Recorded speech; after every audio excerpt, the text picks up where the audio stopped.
নমস্কার, আমার আসাম নিউ ব্লগে আপনাদের সবাইকে অনেক অনেক স্বাগত। সকালে জলখাবার টলখাবার সব শেষ, কিন্তু কাজকর্ম বাকি সব পড়ে আছে। বাসি কাজকর্ম কিছুই সারিনি। ঘুমের থেকে উঠেছি আজকে 8টার সময়। সারা সপ্তাহ 6টা সাড়ে 6টায় উঠে যাই, এই জন্য আজকে 6টার সময় উঠেও আবার গিয়ে শুয়ে পড়েছি। কিন্তু শুয়ে পড়লেও সবার রান্নাবান্না শেষ। এবার আমার নিজের জন্য কিছু রান্না চলছে। সে চিংড়ি মাছ দিয়ে নারকেল আর পোস্ত বাটা দিয়ে করবো। কিছু চিংড়ি মাছ ছিল, 1 মুঠো চিংড়ি মাছ দিয়ে দিলাম ভাজতে।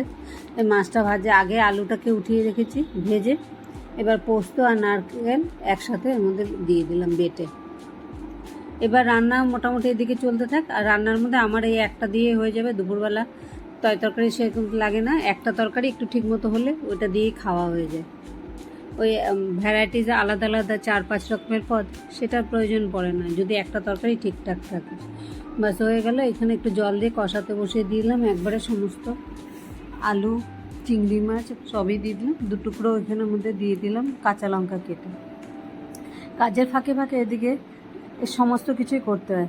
সকালে রান্না জলখাবারের কাজকর্ম বাসি কাজকর্ম সব মোটামুটি পড়ে রয়েছে। জলখাবার রান্নার দিকের কাজকর্ম সবার ওগুলো হয়ে গেছে। এবার নিজের জন্য খাবো, সেই জন্য এটা একটু বানাতে বসালাম। আর এখানে আমার বাসি কাজকর্ম মানে ঘর ঝাড়ু মোছা এগুলো আজ কিছুই হয়নি।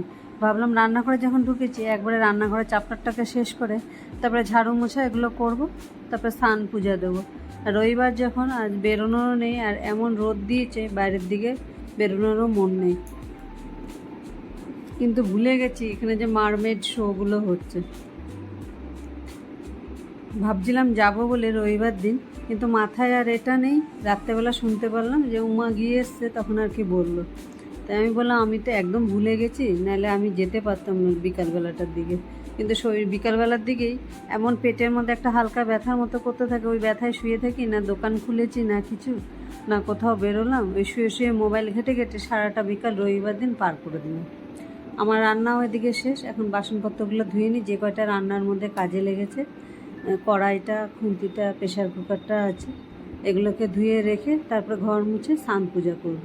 আর রবিবার মানে এক্সট্রা কাজ তো কিছু না কিছু থাকবে। হয়তো গাছে সার টার দেওয়া, গাছগুলো একটু কেটে কুটে দেওয়া, আর নাহলে বাথরুমগুলো পরিষ্কার করা, এগুলো হলো এক্সট্রা কাজ আমার রবিবারের জন্য ধরে রাখা থাকে। আর এটা যেখানে স্নান টান করে পুজো দিয়ে এসে এখানে ওর ভাতটা মাখছে, ও ঠিক বুঝে গেছে, ওর জন্য আমি ভাতটা মাখছি। ওকে ভাতটা দিয়ে এসে এবার নিজের জন্য নিয়ে বসে গেলাম।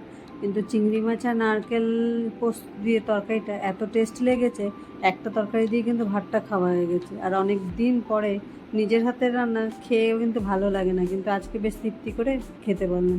খেয়ে দিয়ে উঠে ঘরে রয়েছে আইসক্রিম, একটা বাক্স শেষে আরেকটা বাক্স রয়েছে।